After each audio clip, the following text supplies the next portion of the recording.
सुप्रभात सभी को। आप काव्य पढ़ने जा रहे हैं जो कि पहला चैप्टर इसमें है कबीरदास। कबीरदास के बारे में स्क्रीन पर दिया जा रहा है। इसके साथ साथ मैं कुछ अन्य बातों से भी आपको अवगत करवा रहा हूँ। कबीरदास जी का जन्म 1398 ईस्वी में काशी में हुआ। ऐसी मान्यता है कि उन्हें एक विधवा ब्राह्मणी ने जन्म दिया और लोकलाज से बचने के कारण लहरतारा नामक तालाब के किनारे रख दिया। वहाँ पर नीरू और नीमा नामक जुलाहा दंपत्ति ने उनका पालन पोषण किया। वे अनपढ़ थे। रामानंद के गुरु ने उन्हें निर्गुण भक्ति की दीक्षा दी। साधु संगत और अपने अनुभव से जो उन्हें ज्ञान प्राप्त हुआ, उसी ज्ञान को उन्होंने अपना शब्दबद्ध कर लिया। ऐसा माना जाता है कि इनके पुत्र कमाल और पुत्री कमाली 2 संतानें थीं। वे सन 1518 के आसपास, जबकि उनकी अवस्था 120 वर्ष की रही होगी, वो परलोक सिधार गए।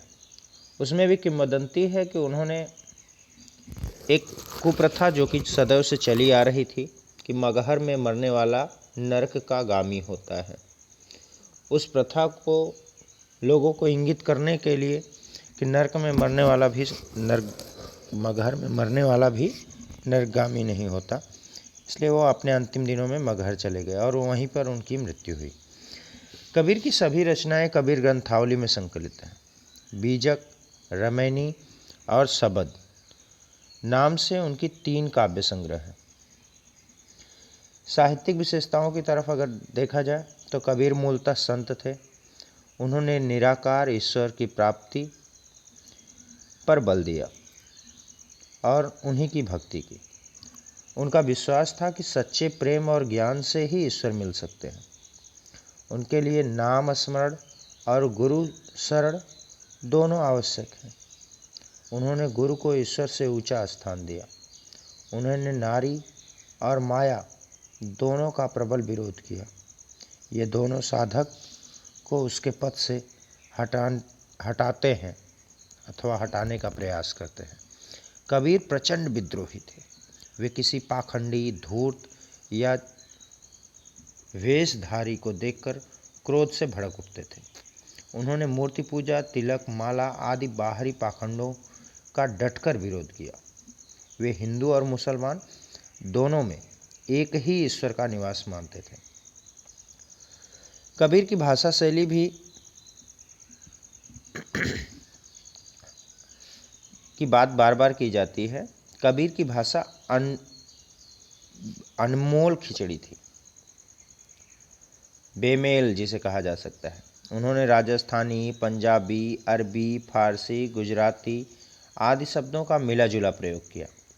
रमते राम होने के कारण कबीर ने इधर उधर के लोक प्रचलित शब्दों को भी अपनी वाणी में मिला लिया। रामचंद्र शुक्ल ने कहा है कि इनकी भाषा सधुक्कड़ी थी। कबीर की भाषा कैसी भी अनगढ़ क्यों न हो, वह हृदय के भावों को प्रकट करने में पूरी तरह समर्थ है। वे जबरदस्त व्यंग लेखक हैं। चलते हैं अब कबीरदास की रचनाओं की तरफ, जहाँ पर साखी और सबद नाम से संकलित हैं। साखियाँ हैं दी हुई। मान सरोवर सुभर जल, हंसा केली कराहि, मुक्ता फल मुक्ता चुगय, अब उड़ि अनत न जाहि। आपको शब्दार्थ भी दिखा दें। इधर शब्दार्थ दिया गया है और इसी आधार पर व्याख्या है। एक बार फिर से सुन ले इसे। मान सरोवर सुभर जल, हंसा केली कराय, मुक्ता फल मुक्ता चुगय, अब उड़ि अनत न जाहि। कबीरा अब उड़ि अनत न जाहि। मानसरोवर हिमालय पर स्थित पवित्र सरोवर या मन रूपी सरोवर कह सकते हैं इसे,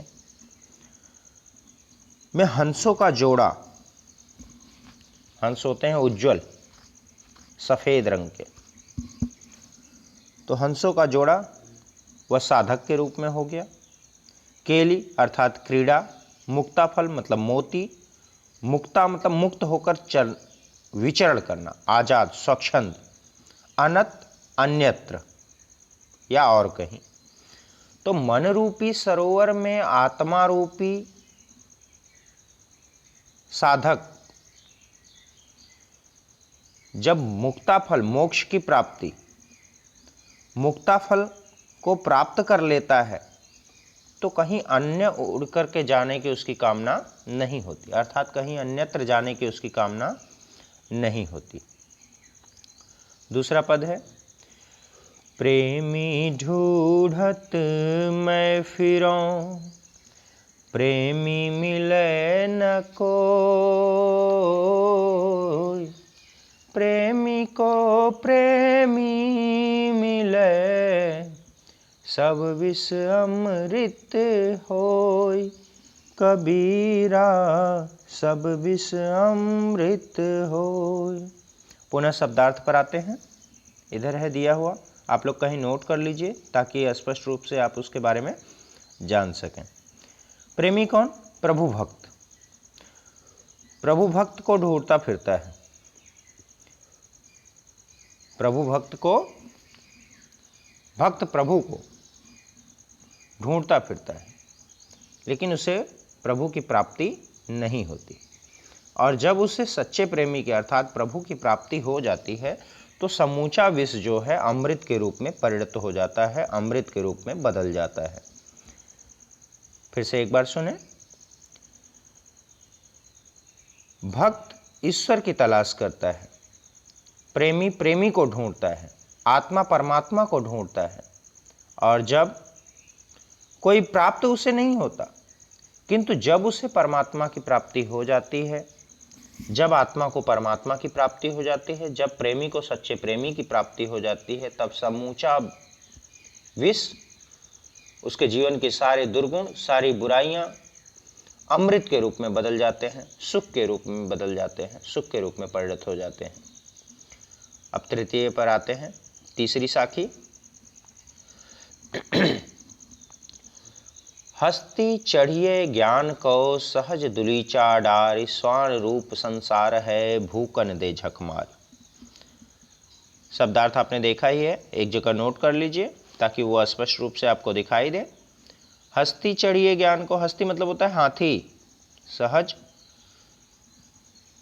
स्वाभाविक रूप से, हट से दूर मतलब सहज मार्ग को अपना करके, दुलीचा होता है कालीन या बैठने का आसन, चटाई भी कह सकते हैं आप लोग, डार डालकर, स्वान मतलब होता है कुत्ता, झक मारना, यहाँ एक मुहावरा भी प्रयुक्त हुआ है, मजबूर होना, वक्त बर्बाद करना। तो हमें ज्ञान रूपी हाथी की सवारी करनी चाहिए, वह भी सहजता रूपी भाव से, क्योंकि ये जो संसार है यह कुत्ते के समान है, स्वान के समान है, और यह अनायास ही भौंकता रहता है।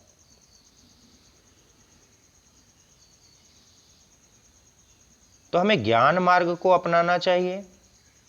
ज्ञान चूंकि विकराल है इसलिए हाथी के समान उसकी तुलना की गई है, हाथी से की गई है, और सहजता रूपी दुलीचा को डाल करके, रूपक है यहाँ पर, स्वान रूप संसार है क्योंकि यह संसार कुत्ते के समान है और वह अनायास ही भौंकता रहता है। झक मार यहाँ पर मुहावरे का भी प्रयोग हुआ है। अब चौथे पर आते हैं, पखा पखी के कारण सब जग राह भुलान, निरपख होई के हरि भजय, सोई संत सुजान, कबीरा सोई संत सुजान। पक्ष और विपक्ष, पखा पखी अर्थात पक्ष और विपक्ष के कारण है, कारण मतलब होता है कारण, पक्ष और विपक्ष के कारण। सब जग रहा भुलान, सारे संसार को व्यक्ति क्या हो जाता है, भूल जाता है। पक्ष और विपक्ष के चक्कर में जब भी पड़ता है तब पूरे संसार को वो भूल जाता है। निरपक होय के हरि भजय सोई संत सुजान, और निरपक अर्थात निष्पक्ष होकर के, जो ईश्वर का स्मरण करता है वही सच्चा संत होता है। अर्थ बहुत ही आसान है।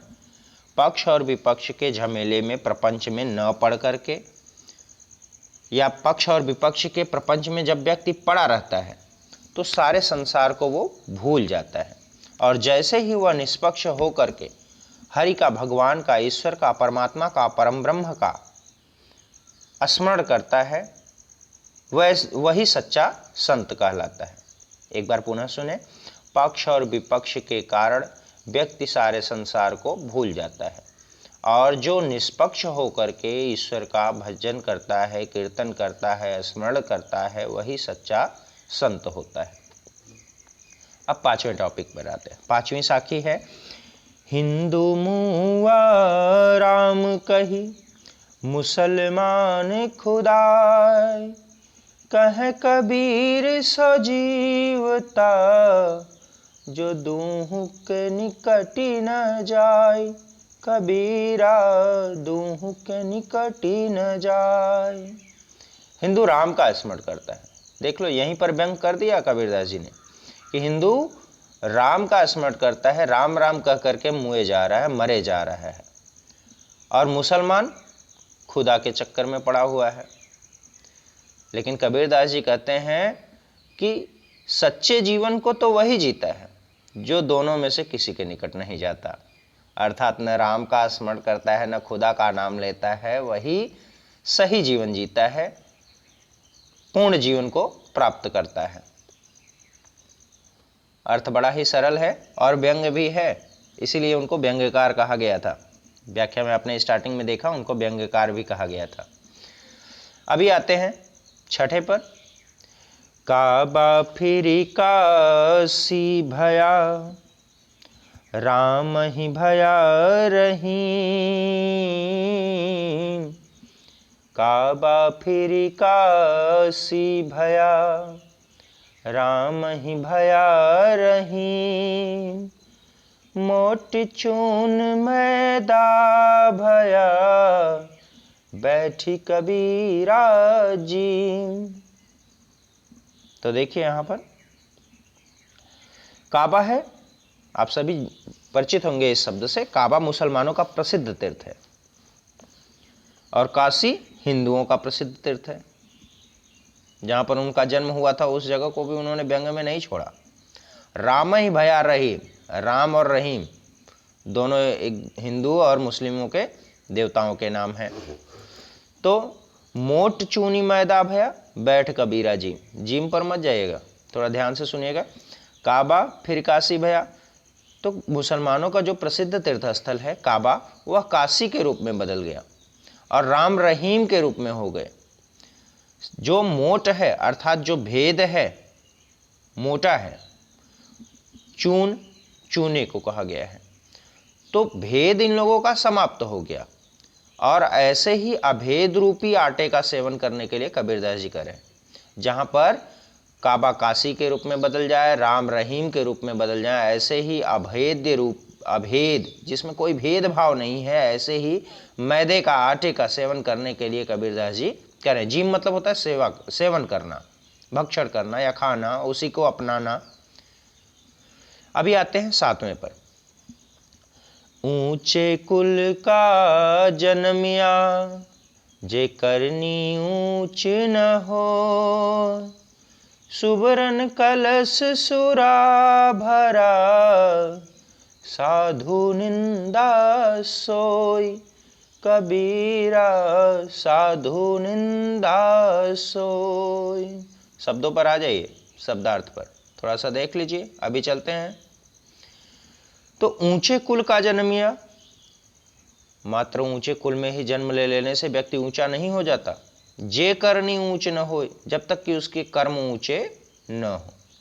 सुवर्ण सोने का, कलश कलसा घड़ा, सुरा मदिरा भरा भरना, साधु सज्जन व्यक्ति निंदा सोई, निंदा बुराई करना। तो ऊंचे कुल में जन्म ले लेने से व्यक्ति ऊंचा नहीं हो जाता। जैसे कि सोने के कलश में भी अगर मदिरा भर दी जाए, शराब भर दी जाए, तो जो सज्जन व्यक्ति होंगे सदैव उसकी निंदा करेंगे। अभी यहाँ पर आपने देखा सातवीं साखी, साखियाँ समाप्त हो गई। तो साखियों का अर्थ जो भी न समझ में आया हो, आप बराबर संपर्क करके इसे